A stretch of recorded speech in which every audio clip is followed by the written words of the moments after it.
दोस्तों, मैं रोहित भार्गव अतुल्य एकेडमी के वीडियो लेक्चर प्रोग्राम में आप सभी के साथ हूं और उम्मीद करता हूं आप सभी स्वस्थ होंगे। दोस्तों, हम पढ़ रहे थे आधुनिक इतिहास। इसमें हमने देखा था दोस्तों उत्तरवर्ती मुगल शासक, ठीक है। उसके बाद हमने देखा था यूरोपीय कंपनियों का आगमन। फिर हम देख चुके हैं आंग्ल फ्रांसीसी युद्ध। फिर हमने चौथे लेक्चर में देखा था क्षेत्रीय राज्य, जिसमें हमने पढ़ा था हैदराबाद, अवध और बंगाल। बंगाल में हमने मुख्य रूप से देखा था प्लासी का युद्ध 23 जून 1757 ईस्वी और बक्सर का युद्ध 22 अक्टूबर 1764 ईस्वी। आज हम देखेंगे दोस्तों मैसूर राज्य। अगला क्षेत्रीय राज्य कौन सा है? मैसूर। तो दोस्तों हम सबसे पहले देखेंगे मैसूर कहाँ है। तो दोस्तों मैसूर भारत के कर्नाटक प्रांत का एक प्रमुख शहर है, ठीक है। 18वीं शताब्दी के मध्य में दक्षिण भारत में मैसूर एक महत्वपूर्ण शक्ति के रूप में उदय हुआ। हैदर अली ने शक्तिशाली मैसूर राज्य की नींव रखी और उसका पुत्र दोस्तों टीपू सुल्तान ने इसको सुदृढ़ किया, ठीक है। 18वीं शताब्दी में दक्षिण भारत में मैसूर का क्या हुआ था? उदय। और हैदर अली ने शक्तिशाली मैसूर राज्य की क्या रखी थी? नींव। और उसका पुत्र कौन दोस्तों? टीपू सुल्तान ने उसे क्या किया? सुदृढ़, ठीक है दोस्तों। आगे देखेंगे हम यहाँ पर प्रमुख रूप से हैदर अली के बारे में। तो हैदर अली के नेतृत्व में दक्षिण भारत की राजनीति में मैसूर राज्य की प्रसिद्धि में क्या हुई? वृद्धि। सन 1761 में मैसूर का वास्तविक शासक बना। कौन बना दोस्तों? हैदर अली। कब बना? 1761 में। हैदर अली ने अपनी राजधानी मैसूर से श्रीरंगपट्टनम में स्थानांतरित करी। कहाँ स्थानांतरित करी? मैसूर से श्रीरंगपट्टनम। उसने अंग्रेजों एवं मराठों की शक्ति का सामना करने हेतु फ्रांसीसियों की सहायता से डिंडीगुल में आधुनिक शस्त्रागार की स्थापना करी, ठीक है। तो आधुनिक शस्त्रागार की स्थापना किसने करी? हैदर अली ने। कहाँ पर करी दोस्तों? डिंडीगुल। और डिंडीगुल तमिलनाडु राज्य में स्थित एक क्या है? नगर, ठीक है दोस्तों। हम किसकी बात कर रहे हैं यहाँ पर? डिंडीगुल की। डिंडीगुल कहाँ है? तमिलनाडु राज्य में स्थित एक नगर। और इसने यहाँ पर क्या बनाया था? आधुनिक शस्त्रागार। शस्त्रागार क्या होता है दोस्तों? शस्त्रागार शस्त्र रखने का क्या होता है? स्थान। दक्कन में भारतीय ताकतों में हैदर अली पहला व्यक्ति था जिसने अंग्रेजों को पराजित किया। दोस्तों दक्षिण में भारतीय ताकतों में हैदर अली ऐसा पहला व्यक्ति था जिसने अंग्रेजों को क्या किया? पराजित। और द्वितीय आंग्ल मैसूर युद्ध के दौरान पोर्टोनोवा के युद्ध में घायल हो जाने के कारण उसकी क्या हो गई थी? मृत्यु। किस युद्ध में दोस्तों? पोर्टोनोवा के युद्ध में। कब हुई थी? 1782 में हैदर अली की क्या हो गई थी दोस्तों? मृत्यु, ठीक है। तो यहाँ पर हमने किसके बारे में देखा है? हैदर अली के बारे में। अब देखेंगे हम दोस्तों आगे टीपू सुल्तान के बारे में। हैदर अली की मृत्यु के बाद उसका पुत्र टीपू मैसूर का शासक बनता है। और टीपू ने दोस्तों अफगानिस्तान, ईरान, कुस्तुस्तुनिया, मॉरिशस व फ्रांस आदि में दूत भेजे और विदेशों में आधुनिक पद्धति से दूतावास स्थापित किए। फिर वही बात दोस्तों, दूतावास। तो दूतावास वह स्थान होता है जहां दूसरे राष्ट्र या राज्य का राजदूत और साथी कर्मचारी आदि रहते हैं। टीपू ने फ्रांस के शासक नेपोलियन के साथ विदेशी संबंध स्थापित किए तथा श्रीरंगपट्टनम में फ्रांसीसी झंडा लहराया। कहाँ पर दोस्तों? श्रीरंगपट्टनम में फ्रांसीसी झंडा किसने लहराया दोस्तों? टीपू सुल्तान ने। और स्वतंत्रता का वृक्ष लगाया। कई बार एग्जाम में आता है स्वतंत्रता का वृक्ष किसने लगाया? तो टीपू सुल्तान ने। वह जैकोबियन क्लब का सदस्य बना तथा नागरिक टीपू कहलाना पसंद करा। तो जैकोबियन क्लब का सदस्य कौन बना दोस्तों? टीपू सुल्तान। और टीपू सुल्तान क्या कहलाना पसंद किया? नागरिक टीपू, ठीक है दोस्तों। बात आती है जैकोबियन क्लब क्या है। तो 1789 की फ्रांसीसी क्रांति का सबसे प्रभावशाली राजनीतिक क्लब था। कौन सा क्लब था? जैकोबियन क्लब, या इसे हम बोल सकते हैं राजनीतिक संगठन।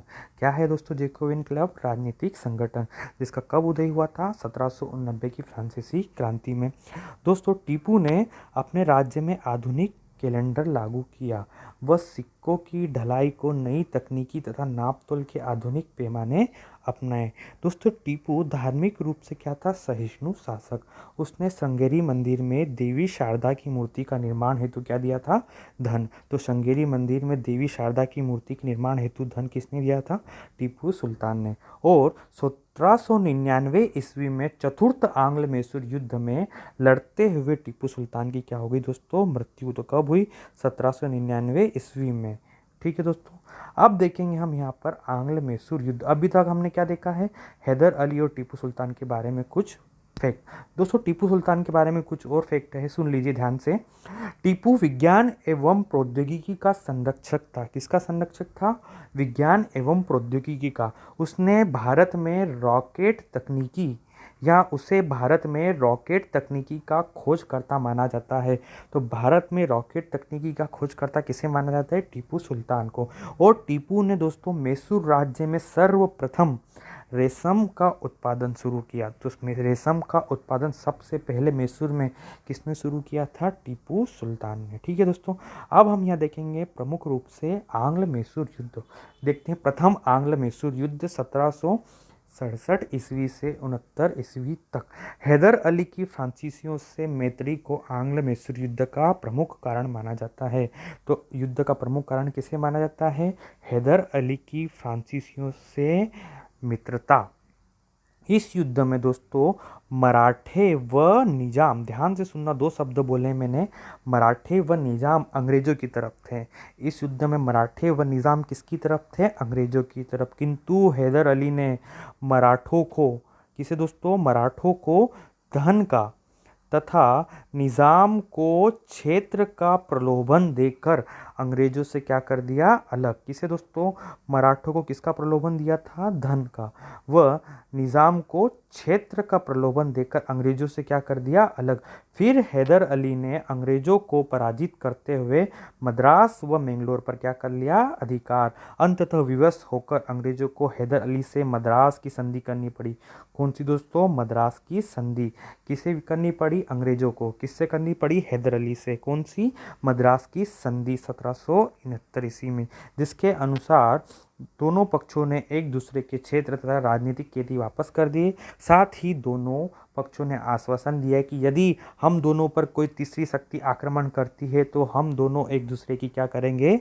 मदद। इस संधि से अंग्रेजों की प्रतिष्ठा को धक्का लगा, क्योंकि इस संधि की शर्तों को एक भारतीय ने निश्चित किया था, इसलिए अंग्रेजों की प्रतिष्ठा को क्या लगा? धक्का। तो प्रथम आंग्ल मैसूर युद्ध में कौन सी संधि हुई थी दोस्तों? मद्रास की संधि 1769। याद रखना है हमें दोस्तों। हमने यहाँ पर देख लिया है प्रथम आंग्ल मैसूर युद्ध। अब देखेंगे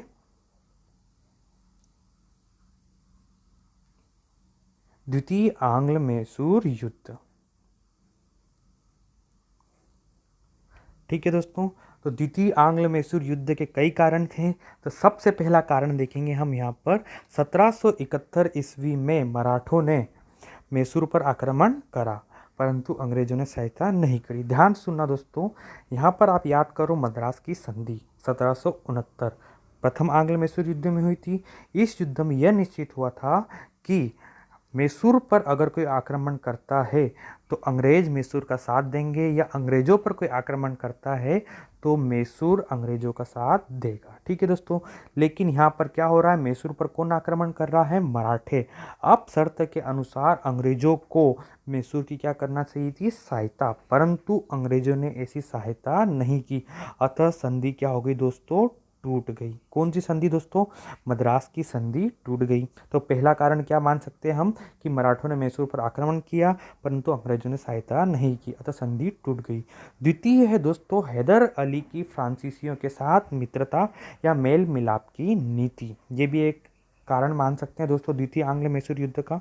तीसरा कारण है कि अमेरिका में स्वतंत्रता संग्राम प्रारंभ हो जाता है। तो अंग्रेज एवं फ्रांसीसी में क्या हो जाती है? प्रतिस्पर्धा प्रारंभ। कहाँ प्रारंभ हो जाता है स्वतंत्रता संग्राम? अमेरिका में। तो जैसे ही स्वतंत्रता संग्राम प्रारंभ होता है तो अंग्रेज एवं फ्रांसीसियों में भी साथ में क्या हो जाती है? प्रतिस्पर्धा प्रारंभ। इससे अंग्रेजों ने फ्रांसीसी बस्ती माहे पर क्या कर लिया? कब्जा। अब अंग्रेज एवं फ्रांसीसी लड़ रहे हैं और अंग्रेज फ्रांसीसी बस्ती कौन सी है? माहे पर क्या कर लेते हैं? कब्जा। ठीक है दोस्तों, अब दोस्तों जो माहे हैं वो किसके संरक्षण में है? हैदर अली के। ठीक है दोस्तों, तथा यहाँ से हैदर अली को क्या मिलता था? आवश्यक गोला और बारूद। अब दोस्तों माहे पर किसने आक्रमण कर दिया है? अंग्रेजों ने। और माहे कौन सी बस्ती है? फ्रांसीसी। अब इस बस्ती पर किसका अधिकार था? हैदर अली का, क्योंकि हैदर अली को यहाँ से क्या मिलता था? आवश्यक गोला और बारूद। अतः हैदर अली ने निजाम व मराठों के साथ मिलकर अंग्रेजों के विरुद्ध युद्ध क्या कर दिया? आक्रमण। किसके विरुद्ध दोस्तों?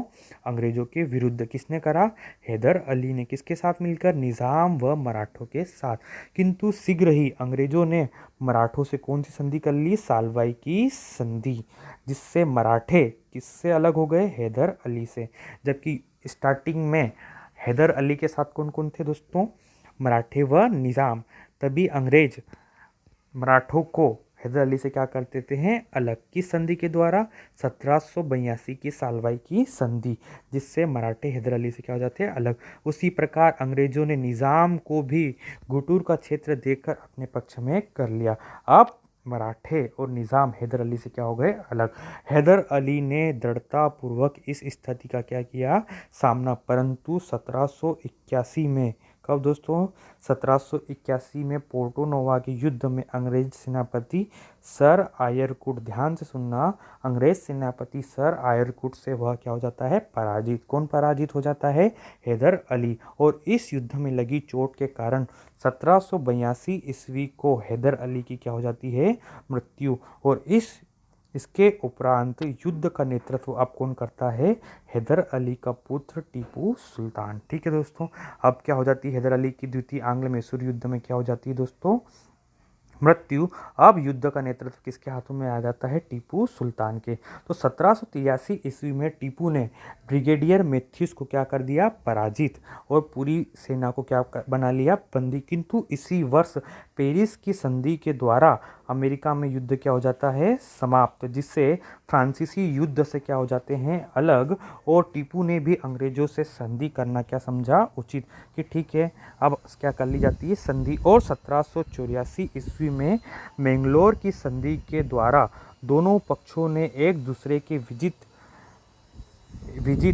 एवं राजनीतिक कैदी वापस कर दिए। और मैंगलोर की संधि लॉर्ड मैकार्टनी एवं टीपू के बीच हुई। तो मैंगलोर की संधि से द्वितीय आंग्ल मैसूर युद्ध भी क्या हो जाता है दोस्तों?